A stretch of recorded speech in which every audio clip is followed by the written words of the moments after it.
Hello again, and welcome back, everybody, to another edition of the Rural Report. I am your Rural 2IC, and today is just like the last few, where it is the 30 days of survival. So, we are going to do it in a little bit of a fun sort of way. And shout out to Little Rural, my 5-year-old, who gave me the idea of doing it in the alphabet form. So, we've already done a few days, and this one we have landed on the letter E. So, if this is your first time watching this, welcome. Thank you for stopping by. If you are interested in these types of videos, somewhere at the end, I'll have a little card. You can click on it and watch the series in its entirety. But let's go ahead and kick things off with the letter E. And the first one that I want to dive into is education.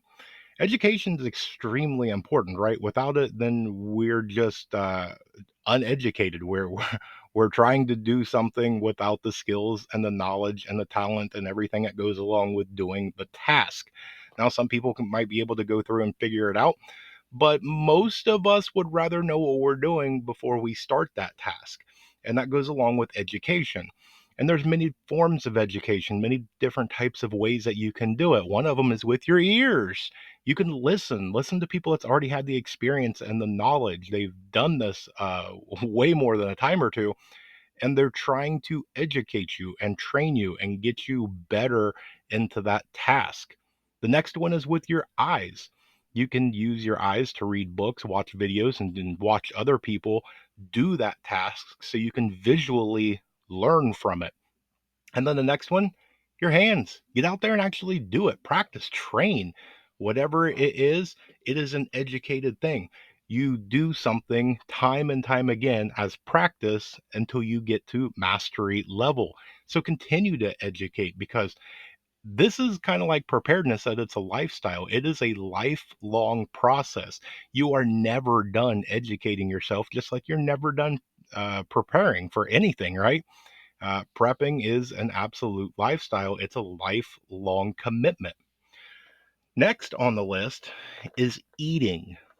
Eating is pretty important for life, right? There's only a few absolute rules. We always like to say that prepping in a general is a very personalized thing. What's important to me may not be important to you, and vice versa. But there's a few things that's absolute. All of us have to eat. All of us have to have water. All of us have to have air. That's the things necessary to have life. And so eating stands pretty big on my list that I wanted to include on here. And it goes on kind of like a two-sided coin that I'm going to talk about. One is going to be eating correctly. It's going to be eating the necessary fruits, vegetables, having the proper diet, because one, it gives you energy, but it helps you get a better lifestyle. It gives you a little bit more of being in better shape, and it gives you an edge on people that do not. So, if there's an altercation and you are more physically fit, you have better energy and things like that, you have an upper hand. And so, when we come to preparedness, the whole purpose of preparing is to give yourself an upper hand to survive. And so, being able to eat correctly and eat the appropriate foods to give us that upper hand is pretty important.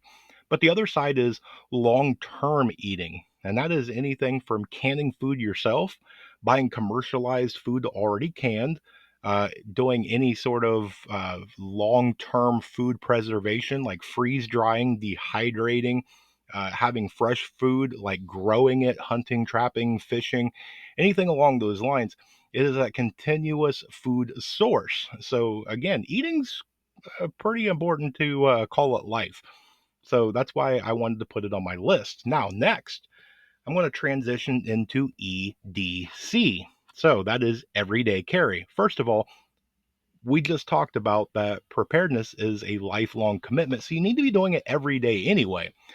But when we talk about EDC, those are the important things that should never be away from you. Those are things that's going to be on your person at all times. It's every day, right? From the time that you wake up all the way to the time that you go to sleep. Those should be whatever it is that is the very, very important items that you need for a lot of different daily interactions of problems that may occur. So that's anything from having a tourniquet, a boo boo kit, a pocket knife, a firearm, wallet, keys, cell phone, things like that. Those are things that kind of go along with you on your EDC. Now you customize it and personalize it to what makes you comfortable and fulfills your needs. Uh, but it's very important. I feel that it's not an absolute, you're going to not make it if you don't have an EDC. But again, it gives you that upper hand when a situation arises. You have tools at your disposal. They're with you all the time. They're your EDC.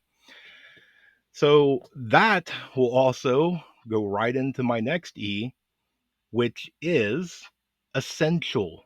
When you go to pack your bags, whether that is an EDC bag, whether that's a get home bag, a car bag, an office bag, a bug out bag, an inch bag. I know we just went through a ton, and if you don't know what I'm talking about, you're like, what in the world? Okay, I get it, and we'll do a lot of videos on these. But when we're talking about building bags, we go with what is essential, the things that you absolutely must have. And it doesn't matter if it's the smallest bag you have or the biggest bag you have. The human body can only traverse carrying so much weight over a period. Okay, the more it weighs, the less you can, go in a distance. The less maneuverability you have. So you need to make sure that it has only the essentials. Now we've all been there. We've all tried to build a bug out bag, and the first bag that we ever built, we stuffed that thing to where the zipper's about to bust, and then we're still looking at a whole bunch of stuff on the floor going, how do I get this in here? I gotta have it. And through trial and error, and as you go along the way and using your bag, you're like, wow, I don't need this.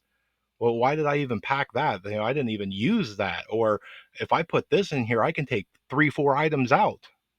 So you start learning, you'll get to it, and then you'll start learning what is actually essential. It's that whole need versus want. And so you got to make sure that when you go through and you build your bag, your needs are in there, not your wants, not this would be nice to have. Okay. This is the essential stuff. Now, there's the four. My honorable mention on this one is going to be earth. It's going to be getting outside. Okay. Now, whether that is getting out there to do chores like tending to the garden, taking care of the animals, doing any sort of an outdoor project or anything like that. But it's also about training, getting outside and train, whether that's you as yourself, your family, your friends, your mag, your team, your tribe, whatever. Get outside and train. And not just when the weather's nice. Okay. SHTF does not care whether it's daylight, night, if it is storming or perfect weather.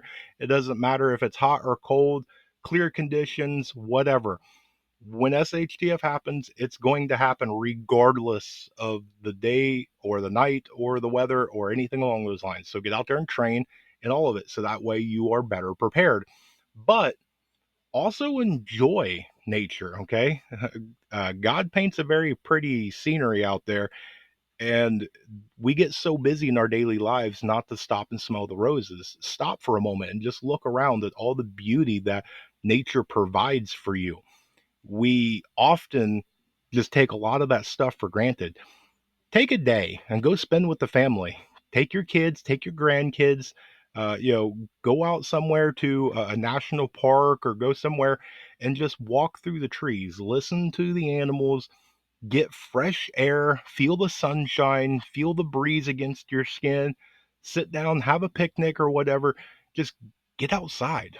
You're going to love it. So, but that's what I've got for you. That's the letter E for today. I'm going to issue the same challenge, which is go down in the comment section. What other E's could we add to this list? Again, I'm not here to just tell you the whole list. I want to get you critically thinking so that way you can come up with a list as well. Remember, this is just for fun. We're just doing this as a way of using the ABCs to get you to start thinking about everything in your own manner. So take this opportunity and drop down there in the comment section and come up with 1 or 2 words that start with E that we can add to this list. So I hope you have a great day. I hope you have a blessed day. Stay tuned because there's definitely more information to come. And with that, I want to remind you, remain united because we're all prepping in this together.